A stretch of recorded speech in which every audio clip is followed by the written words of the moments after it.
സുഹൃത്തുക്കളെ നമസ്കാരം. നമ്മുടെ സാധാരണഗതിയിൽ ഒരാൾ ആദ്യമായിട്ട് മത്സരിക്കുന്നു, അത് ജയിക്കുന്നു, അവർക്ക് പിന്നെയും ഒരു ചാൻസ് കൊടുക്കുക എന്നുള്ളതാണ് സാധാരണ എല്ലാ പാർട്ടിക്കാരും ചെയ്യുന്നത്. അപ്പം ഞാനിവിടെ പറയാൻ വരുന്നത്, നമ്മുടെ തിരുവനന്തപുരം മേയറായിരുന്ന ആര്യ രാജേന്ദ്രൻ 21-ാമത്തെ വയസ്സിൽ പുള്ളിക്കാരത്തേക്ക് ഒരു സ്ഥാനാർത്ഥിയാകാനുള്ള ഒരു ഭാഗ്യം കിട്ടുന്നു. തിരുവനന്തപുരം മേയർ ഒരു സ്ത്രീ സംവരണമായത് കാരണം CPMൻ്റെ മറ്റ് സ്ത്രീകളൊക്കെ അവിടെ അവർ കണ്ടുവച്ചിരുന്ന മേയർ സ്ഥാനാർത്ഥികൾ അവിടെ തോക്കുന്നു.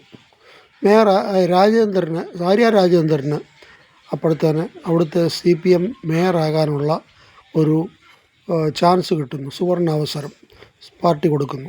കേവലം 21-ാമത്തെ വയസ്സിൽ അങ്ങനെ മേയറായ ആര്യ രാജേന്ദ്രൻ ഇപ്പോൾ 5 വർഷം കഴിഞ്ഞപ്പം അവർക്ക് രണ്ടാമത് ഒരു ചാൻസ് കൊടുക്കാൻ പാർട്ടി തയ്യാറായില്ല.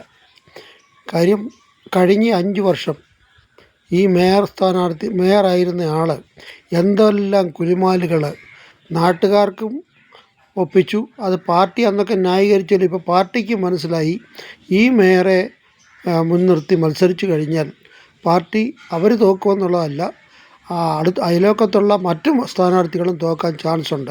അതുകൊണ്ട് ഇവരെ മത്സരിപ്പിച്ചിട്ട് കാര്യമില്ല എന്ന് പാർട്ടി തന്നെ മനസ്സിലാക്കി എന്നാണ് എൻ്റെ ഒരു അനുമാനം. അത് കാരണം അവർക്ക് സീറ്റ് കൊടുത്തില്ല. അല്ലെങ്കിൽ പിന്നെ അടുത്ത നിയമസഭാ തെരഞ്ഞെടുപ്പിൽ അവിടുന്ന് തിരുവനന്തപുരത്ത് ഏതെങ്കിലും സ്ഥാനാർത്ഥിയായിട്ടൊക്കെ മത്സരിപ്പിക്കാൻ വേണ്ടിയിട്ട് ഇവരെ മാറ്റി നിർത്തിയിരിക്കുകയായിരിക്കും എന്നൊക്കെ ചിലപ്പം പറയാമായിരിക്കും. പക്ഷെങ്കിൽ ഇതുപോലെ ഇത്രയും ഒരു ഒരു അവഗണന പാർട്ടിയിൽ നിന്ന് ഈ മേയർ ആര്യ രാജേന്ദ്രന് ഇപ്പോഴത്തെ നമ്മുടെയൊക്കെ ഇരിപ്പും കിട്ടിയെന്ന് പറഞ്ഞു കഴിഞ്ഞാൽ അവരുടെ കയ്യിലിരിപ്പ് കൊണ്ട് തന്നെയാണ്. അന്നൊക്കെ പാർട്ടി ന്യായീകരിച്ച് ഇപ്പോൾ അവർക്ക് രണ്ടാമതൊരു ചാൻസ് പോലും കൊടുക്കാതെ അവരെ മാറ്റി നിർത്തിക്കുന്നു. അത് അവരുടെ കയ്യിലിരിപ്പ് കൊണ്ടാണ്. ഏതായാലും പാർട്ടി ആ തീരുമാനം എടുത്തത് വളരെ നന്നായി എന്നാണ് എൻ്റെ ഒരു അഭിപ്രായം. ഓക്കെ, നമസ്കാരം, ജയ് ഹിന്ദ്.